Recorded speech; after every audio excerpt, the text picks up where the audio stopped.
பொறியாளர் கவிதா அருணாசலம் காத்துட்டு இருக்காங்க. அவங்க கிட்ட நம்ம சில விஷயங்கள் எல்லாம் கேட்டிருக்கோம். என்னன்னு கேட்கலாம். கவிதா நம்மோட அழைப்புல இருக்காங்க. வணக்கம் கவிதா, எப்படி இருக்கீங்க? வணக்கம், நான் நல்லா இருக்கேன். நீங்க எப்படி இருக்கீங்க? நல்லா இருக்கோம்.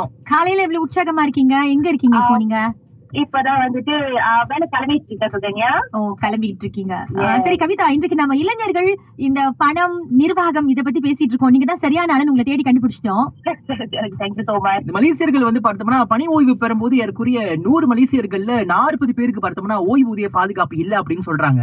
ஆமா. ஆனா இப்போ வந்து நம்ம ஒரு 20-30 வயதுல வேலை செய்யும் போது ஏற்குரிய வந்து ஒரு 30 வயதுல 35-40 வயதுல வேலை செய்யும் போது இந்த வயதுல இருந்து எப்படி நம்ம ஆரம்பிக்கலாம்? நீங்க ஓகே, நீங்க சொல்லிருக்கீங்க. இப்ப நம்ம ஏகேபிகே ரிசர்ச் பார்த்தா கூட ஒரு 50 விழுக்காடு மலேசியர்கள் வந்து அவங்க ரிட்டையர்மெண்ட் வந்து அவங்க ஒன்னும் ரெடி ஆகல. அப்ப நம்ம எப்படி ஆரம்பிக்கலாம்னா, இப்ப என்ன கேட்டா இது 30-40 இயர்ஸ்ல வந்து நம்ம ஆரம்பிக்கிறது வந்து it's too late. By right Malaysian வந்துட்டு இப்போ ஒரு 60 இயர்ஸ்ல அவங்க ரிட்டையர் ஆக போறாங்கன்னா 30 இயர்ஸ்க்கு முன்னையே வந்து அவங்க ரிட்டையர்மெண்ட் பிளானிங்க ஸ்டார்ட் பண்ணிருக்கணும். அதாவது இப்ப 60 இயர்ஸ்ல ரிட்டையர் பண்ணோம்னா 30 வயசுலயே வந்து அவங்க ரிட்டையர்மெண்ட் பிளானிங்க வந்து அவங்க ஒரு பிளான் பண்ணி ஸ்டார்ட் பண்ணிருக்கலாம். சோ அதுக்கு வந்துட்டு நம்ம விழிப்புணர்வு ரொம்ப முக்கியம். இது வந்து நம்ம ஸ்கூல்லே, அதாவது சில்ட்ரன்ஸ்கே ஸ்டார்ட் பண்ணிட்டு எப்படி அவங்களுக்கு ஃபர்ஸ்ட் பேசிக் ஃபைனான்சியல் டிஃபரன்சஸ், இப்ப சேவிங்ஸ்னா என்ன, சேமிப்புனா என்ன, அப்புறம் இன்வெஸ்ட்மெண்ட் முதலீடுனா இதுக்கு இது ரெண்டுமே வந்து ஒரு டிஃப்ரெண்டான திங். இதோட டிஃபரன்ஸ் வந்து அவங்களுக்கு தெரிஞ்சிருக்கணும். இன்னொன்னு என்ன கேட்டா இந்த ரிட்டையர்மெண்ட் பிளானிங் வந்து இப்போ ஒருத்தவங்க ஒரு கம்பெனில வேலை செய்யறாங்கன்னா அவங்களோட மைண்ட் செட்டே வந்து எனக்கு இபிஎஃப் இருக்கு, சோ அந்த இபிஎஃப் வந்துட்டு நான் ரிட்டையர் ஆயிட்டோம்னா அந்த இபிஎஃப் எனக்கு போகணும். ஆனா அது வந்துட்டு அந்த டைம் வரப்போ நம்ம இபிஎஃப் சேவிங்ஸ் வந்து நம்ம லைஃப் ஸ்டைல் மெயின்டைன் பண்றதுக்கு அது பத்தாது. சோ இப்ப நிறைய புது புது பிளாட்ஃபார்ம்ஸ் இருக்கு ரிட்டையர்மெண்ட் சேவிங்க்கு. நம்ம பிஆர்எஸ் இருக்கு, பிரைவேட் ரிட்டையர்மெண்ட் ஸ்கீம்ஸ் இருக்கு. நம்மளுக்கு நிறைய இந்த unit trust, insurance paste product, இதெல்லாம் நிறைய. சில பேர் என்ன பண்ணுவாங்க, ரியல் எஸ்டேட்ல இன்வெஸ்ட் பண்ணுவாங்க. இந்த நிறைய பிளாட்ஃபார்ம்ஸ் வந்து இந்த 20, 30, 40 இயர்ஸ் அப்ப இந்த யங்ஸ்டர்ஸ், இந்த ஏஜ் குரூப்ல இருக்கிறவங்க வந்து அவங்க எக்ஸ்ப்ளோர் பண்றது ரொம்ப முக்கியம்.